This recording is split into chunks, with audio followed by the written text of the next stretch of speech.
milliliter in 5 milliliter, but they have a risk, sometimes a risk of malignancy. When we do FNA, FNA is indicated in this case. And the third one is if the result of the FNA is non-diagnostic, but the actual risk of thyroid malignancy is 30%, should we repeat the FNA? Thank you. Thank you. Very interesting questions. Let me begin with the first question.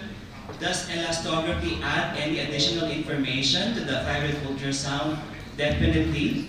I just did not include elastography in my talk because I know it's not yet standard for most countries to do elastography of a thyroid nodule. But the studies that have been done on thyroid elastography have shown that if the nodule is actually hard on elastography, there's really a higher likelihood that it is malignant. So yes, there is a role for thyroid elastography in addition to ultrasound in increasing the sensitivity of detecting malignancy. Second question, with regards nodules that are less than 5 millimeters, and yet they have the suspicious features, definitely the size will just be an initial guide. But if your patient has high-risk clinical features, then I would do a FNA even if these nodules are smaller than 5 millimeters. But the challenge is, how do you do an FNA in a very small nodule? That is where, of course, the thyroid ultrasound becomes very useful.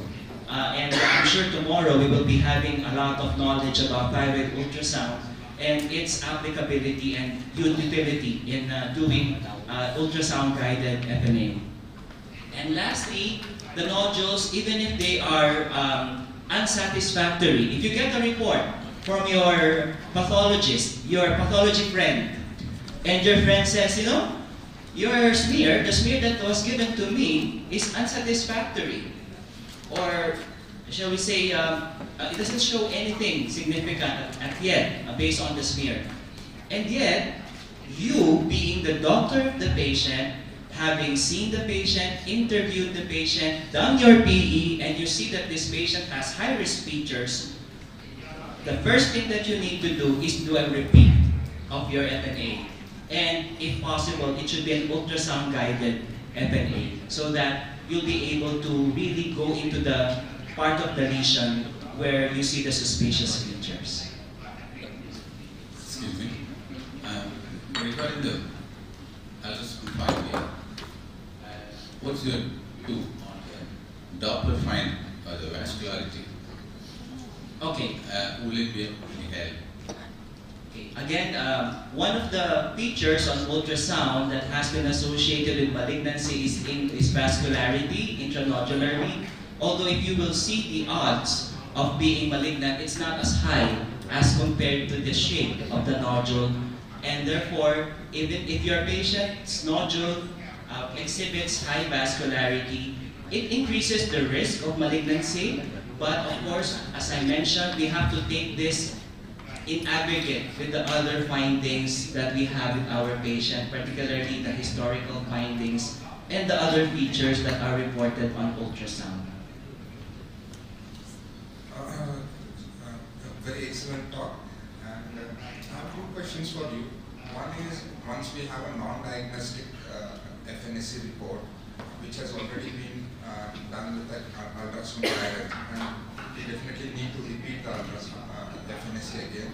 So do we have to wait for a particular interval before we repeat it? They say introducing a needle once modifies the architecture and gives papillary CA-like changes. So is it advisable to wait for a particular interval, or we can repeat it the next day itself? That is actually a very important practical question, because you know, often in the past, I know that people were afraid to have their nodules biopsied because they have this notion that if you actually stick something in the nodule and if it is malignant, it will spread. It will make the cancer cells disseminated. But based on studies, and these are large studies as well, they have not documented any spread of any malignant cells with the FNA.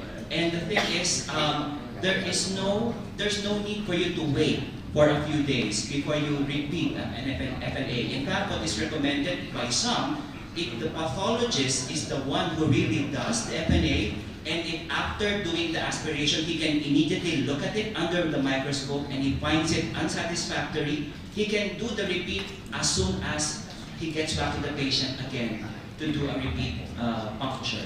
So we don't have to wait for a long time. The second question, you have done ultrasound guided FNSC on a nodule, say around 2 centimeters in size. The report has come benign. And you follow your follow up the patient with a repeat ultrasound, say 3 months or 6 months later. The nodule is not growing in size, but the patients are apprehensive. They come to you again, say like, are you very sure that it is a benign nodule? So once a benign nodule, does it mean that it is going to be a benign nodule always, or do we need to again cross-check just for our reassurance and for the patient's reassurance to tell them that it is definitely benign and there is absolutely no need to worry? You know, I've heard that a lot as well being asked. Does a benign nodule become malignant in the future, or is there transformation? And time and again, the answer has always been a benign nodule will always be a benign nodule. Unfortunately, the thing is, if you do the ultrasound early enough, you might have a very small focus of cancer that is not seen initially. But that does not mean that that is a benign nodule to start with. There was already a malignant focus, however, it was so small that it was not detectable. But over the years, because the nodule grows, then that's the time that the malignancy is detected. So a benign nodule will still be a benign nodule, but it doesn't mean that a benign will transform into a malignant nodule just because over the next couple of years there is a change in the FNA. Probably it has already been there even before. Any more questions?